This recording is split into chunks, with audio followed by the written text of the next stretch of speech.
খারাপ ছাত্র ছিলাম বলে হেডমাস্টার স্কুল থেকে বের করে দিয়েছিল। গতকাল সে হেডমাস্টারকে আমার কাছেই আসতে হলো। হা হা হা। তিনি আমার দিকে তাকিয়ে লজ্জিত ছিলেন। হয়তো তার লজ্জিত মাখানো মুখে ক্ষমার ভঙ্গি ছিল। তার কাজটা করাতে আমি কোনো টাকা নেইনি, যাতে তিনি বুঝেন সে অপমানের উত্তর। অবশ্য সেদিন বের করে না দিলে আজ এই অবধি আসতে পারতাম না। আজ এমন এক পর্যায়ে আসি আমি, সবাইকে আমার কাছে কোনো না কোনোভাবে আসতে হয়। সবাই তাদের স্বীয় কাজের মাধ্যমে আমাকে টাকাও দিয়ে যায়। সেদিন এক পুলিশ এসেছিল, তাকে ওর টাকা ছাড়া ছাড়িনি। প্রথমত টাকা দিতে চায়নি, পরে আমি চেয়ার থেকে উঠে জোর করে টাকা আদায় করেছি। এখন আমার সে অধিকার হয়েছে, এখন শিখেছি কিভাবে টাকা আদায় করতে হয়।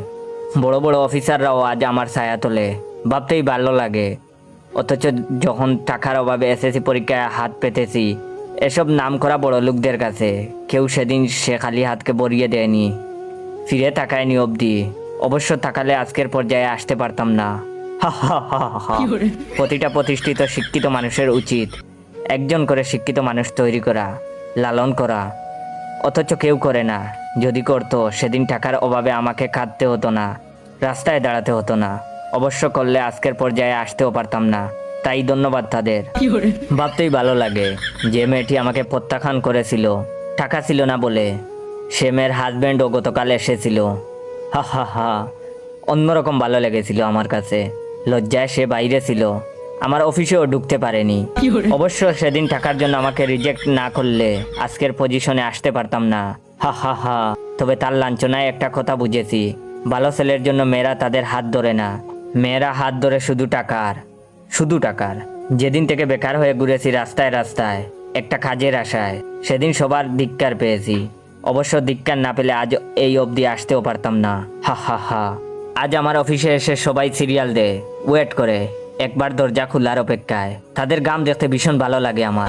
অবশ্য সেদিন তারা আমার গাম না জোড়ালে আজ এই আসনে অধিষ্ঠিত হতাম না আমি। সমাজের এই সকল ঘৃণতম শ্রেণী থেকে টাকা আদায় করতে পারতাম না আমি। হা হা হা হা। জানেন, ছোটবেলায় বাবাকে হারিয়েছিলাম। কেউ কাছে এসে বলেনি বাবা মারা গিয়েছে তো কি হয়েছে, আমরাও যে তোমার বাবা, আমরাও যে তোমার অভিভাবক। অবশ্য বললে আজ এই অবধি আসতে পারতাম না। হা হা হা।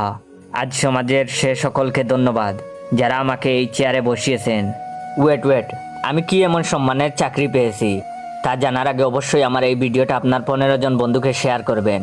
এবং যারা যারা চান আমি রেগুলার ফানি ফানি গল্প দেই তারা অবশ্যই আমার অরিজিনাল টিকটক অ্যাকাউন্ট বাইসা বনফায়ারকে ফলো দিয়ে রাখবেন। আর সমাজের সে সকলকে ধন্যবাদ যারা আমাকে এই চেয়ারে বসিয়েছেন। আশা করি আমার মতো আরো অনেকেই হবে পাবলিক টয়লেটের ক্যাশিয়ার। হা হা হা।